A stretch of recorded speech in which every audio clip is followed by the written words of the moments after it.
setelah gua ngelihat trailer film ini, yang gua kira apakah ini film bakal mengeksploitasi banget kita ya, mengambil air mata kita ya waktu kita menonton film ini. Dan untungnya film ini enggak demikian. Film ini enggak terlalu ngebikin penontonnya ayolah nangis, kita nangis bareng-bareng, kita lihatin kesedihan dari keluarga ini ditambah dengan scoring lagu yang juga sedih gitu. Jadi menambah kesan sedih dan nangisnya itu jadi makin berasa gitu. Tapi ternyata enggak, film ini enggak mengeksploitasi hal tersebut, tapi dibikin secara natural, dibikin dengan kekuatan cast-castnya gitu kan. Dan itulah alasan paling kuat gua untuk menonton film ini. Andai Ibu Tidak Menikah Dengan Ayah adalah karena adanya Saino Febrianti, kemudian ada Amanda Rolles, ada Eva Celia, dan beberapa cast lain yang menurut gua actingnya emang juara banget. Dan ya, gue berikan apresiasi, applause buat mereka semua, kepada cast-castnya di sini dengan acting mereka yang juara banget. Menurut gue bisa secepat itu merubah ekspresi wajahnya dan memberikan sebuah emosi yang begitu mendalam kepada kita semua gitu waktu nonton film ini. Dan film ini 120 menit, emang terasa terasa lama banget gua nonton film ini, karena film ini banyak banget subplot yang pengen mereka jelasin ini. Dari karakter di sini ada 1, 2, 3, 4, sekitar ada 5 karakter di sini yang sama-sama memiliki masalahnya masing-masing. Film ini nyeritain tentang gimana kalau di dalam satu keluarga itu walaupun ada ayah, tapi peran ayahnya ini nggak nampak gitu. Jadi si ibu ini yang banting tulang segala macam, ngurusin anaknya, bekerja juga dari si ibu ini tadi. Ayahnya nggak berperan apapun, padahal dia sehat walafiat.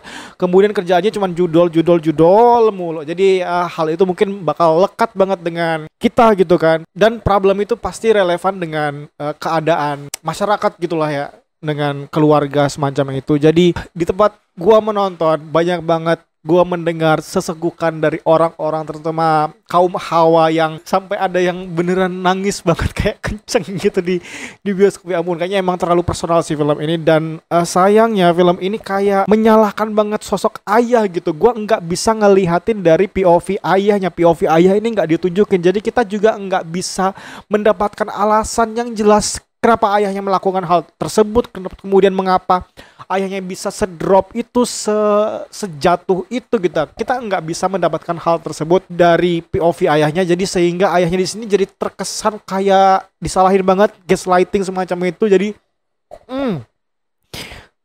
kayaknya kurang adil gitu ya rasanya ya. Tapi ya karena banyaknya subplot tadi, jadi terasa terlalu banyak yang pengen disampaikan oleh film ini tentang keluarga, tentang pernikahan juga dijelasin di sini gitu kan, diceritain gitu. Gua takutnya ini film malah ngebikin orang-orang di luar sana malah takut nikah gitu. Gimana kalau orang yang mereka pilih itu bukan orang yang tepat? Serius, gue pikiran kayak gitu loh. Ini bukan film yang menjual kesedihan banget, tapi kita sepanjang film tuh kayak diajak nangis gitu, diajak ayo sedih terus kayak gitu. Karena ya sepanjang film gue rasain ya banyak sedihnya, banyak tangis-tangisnya gitu. Setiap karakter tuh punya perannya masing-masing, punya kekuatannya masing-masing gitu. Sampai akhirnya keluh kesah mereka pecah ketika di ending gitu kan ya. Itu emang beneran dalam banget sih menurut gue. Dan 120 menit cukup panjang banget filmnya.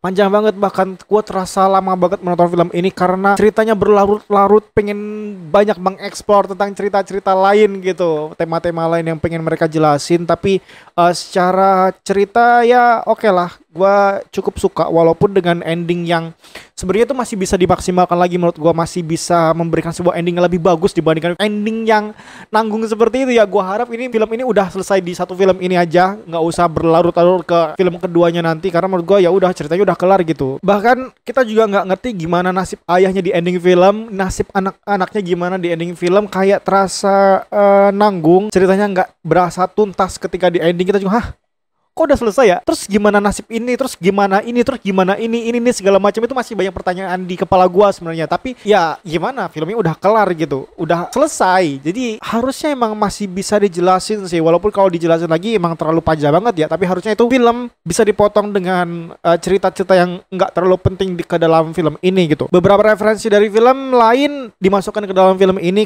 kayak salah satunya adalah How to Make Millions Before Grandma Die. Nah, di film ini andai ibu tidak menikah dengan ayah ada inspirasi dari adegan di film How to Make Millions Before Grandmother itu tadi. Dan menurut gua misalkan kalau kalian pengen nonton film ini ya silahkan aja, tapi jangan berharap dengan endingnya yang menurut gua aduh kenapa begitu maksud gue. Tapi untuk ceritanya ya oke lah, walaupun kayak kesan ayahnya terlalu disalahin banget gitu, seolah-olah ayahnya ini dibungkam untuk bicara, nggak ngasih alasan kenapa dia bisa sedrop itu ngelakuin hal itu kepada istrinya. Ada adegan flashback juga. Problemnya adalah di adegan flashback ini malah menurut gue sendiri itu kayak bukan kualitas film, malah berasa kayak sinetron. Terutama waktu di flashback yang pertama itu, yang ketika hujan dan susah ngidupin motor, kemudian mereka kayak adegan-adegan seperti itu, kemudian diiringi dengan lagu, terus juga dialognya kayak berasa kaku aja ngedengarnya semacam itu. Jadi adegan flashback itu diperankan dengan cast yang menurut gue agak kurang dapet chemistry-nya gitu. Jadi kerasa kayak FTV gitu. Gue kan orangnya nggak suka dengan film drama, apalagi drama keluarga yang kayak memaksakan penontonnya buat nangis gitu. Untuk film ini nggak ngelakuin hal demikian. Mereka lebih memasukkan suara-suara yang minim gitu, yang ngebikinnya. Kemudian waktu juga marah-marah, dengan marah itu gue suka banget Eva Celia, Syaina Febrianti, Amanda Rolls. Ketiga pemain ini bintang banget di film ini. Series menopang film ini dengan kuat banget menurut gue, dengan kualitas acting yang wah. Dengan diberikannya sound ataupun suara yang minim gitu ke dalam adegan yang marah-marah, yang membuat emosinya keluar, membuat gua sebagai penonton semakin ngerasain emosinya dan semakin ngerasa gua terlibat di dalam filmnya itu. Gua masuk ke dalam scene, gua masuk ke dalam adegan yang ditampilin di filmnya gitu. Gua rasa wah, gila. Ya kebetulan gua dapet screening, jadi gua bisa menonton film ini terlebih dahulu sebelum nantinya bakal tayang secara reguler di bioskop Indonesia tanggal awal-awal September gitu ya, mungkin tanggal 4 atau tanggal berapa gitu, gue lupa tanggal pastinya, tapi September awal nanti film ini bakal tayang secara reguler di bioskop Indonesia. Jadi misalkan kalau kalian pengen nonton film yang drama keluarga, ya ini cukup rekomendasi buat gua. Yang pengen nangis mungkin kalian bisa nangis di film ini, tapi film ini enggak bikin gua terasa nangis karena terlalu banyak yang pengen mereka sampaikan itu tadi sih. Jadi kayak keteteran film ini. Apa sih yang pengen kita, poin utama dari film ini yang pengen kita sampaikan kepada penonton itu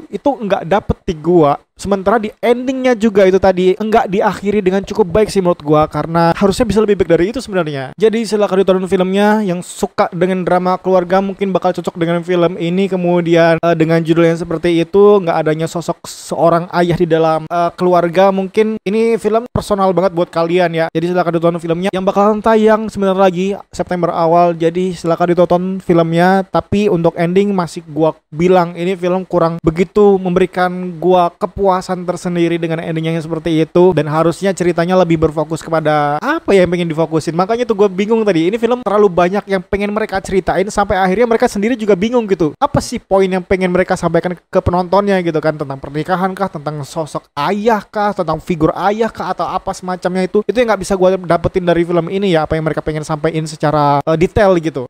Like aja kalau kalian suka dengan apa yang gue bilang, dislike aja kalau kalian nggak suka dengan apa yang gue bilang, dan berikan komentar di bawah. Jangan lupa untuk subscribe karena masih banyak yang belum subscribe channel ini. Terima kasih dan jangan lupa sayangi ibu kalian.